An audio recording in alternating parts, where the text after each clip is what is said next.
बिस्मिल्लाहिर्रहमानिर्रहीम अस्सलाम वालेकुम। Welcome to my channel. I hope सब खैरियत से होंगे।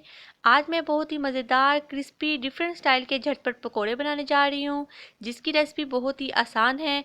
तो उसके लिए आप वीडियो को अंत तक लाजमी देखिएगा। चलिए इंग्रेडिएंट्स की तरफ।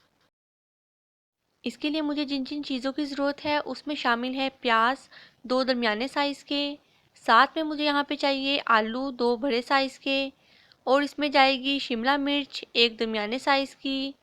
साथ में मैं इसमें ऐड करूँगी सब्ज़ मिर्चें 8 से 9 अदद, और इसमें जाएगा नमक 1 tablespoon, garam masala powder half tablespoon, धनिया powder half tablespoon, red chilli powder 1 tablespoon, और इसमें जाएगा साबुत धनिया 1 टेबल स्पून। और सबसे अहम इंग्रेडिएंट्स जो हमारा है बेसन, वो इसमें जाएगा 1 एंड हाफ़ कप। सबसे पहले एक बाउल में बेसन और तमाम ड्राई इंग्रेडिएंट्स डाल के मैं अच्छी तरह से मिक्स कर लूँगी, और पानी की मदद से इसका एक गाढ़ा सा बैटर तैयार कर लूँगी। स्टार्ट में जो बैटर है आपने उसको थोड़ा सा थिक रखना है। उसके बाद मैंने यहाँ पे तमाम वेजिटेबल्स की भी कटिंग कर ली हुई है। इन सब वेजिटेबल्स को मैं बेसन वाले बैटर में डाल के अच्छी तरह से मिक्स कर लूँगी। सबसे पहले मैं इसमें ऐड करूँगी प्याज, शिमला मिर्च और सब्ज़ मिर्चें।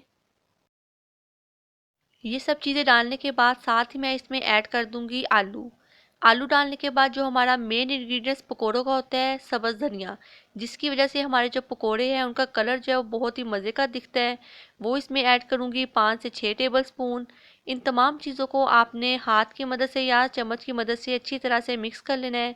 आप देख सकते हैं कि हमारा एक गाढ़ा सा बैटर तैयार हो चुका है, जिसको मैं कवर करके रख दूंगी आधे घंटे के लिए, ताकि हमारा जो बैटर है वो अच्छी तरह से सेट हो जाए।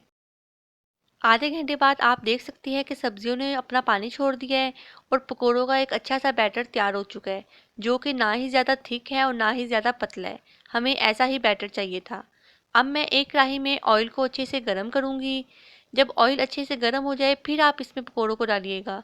अगर आप ठंडे ऑयल में डाल देंगे तो पकोड़े जो है वो खुलना शुरू हो जाएंगे। यहाँ पे ऑयल अच्छे से गर्म हो चुका था। मैं इसमें पकोड़ों को डालती जाऊँगी और अच्छे से फ्राई करती जाऊँगी।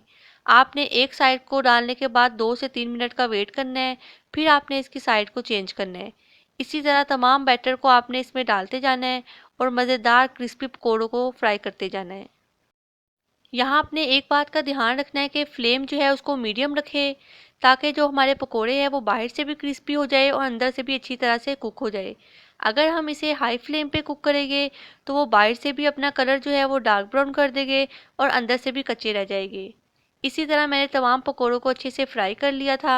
आप देख सकते हैं कि हमारे मज़ेदार क्रिस्पी पकोड़े रेडी हो चुके हैं, जिसको मैं सर्व कर रही हूँ दही के रायते के साथ और केचप के साथ। हम सब ने तो चाय के साथ पकोड़ों को बहुत ज़्यादा इंजॉय किया। आप भी इस रेसिपी को घर पे लाजमी ट्राई करिएगा और अपना फीडबैक देना मत भूलिएगा।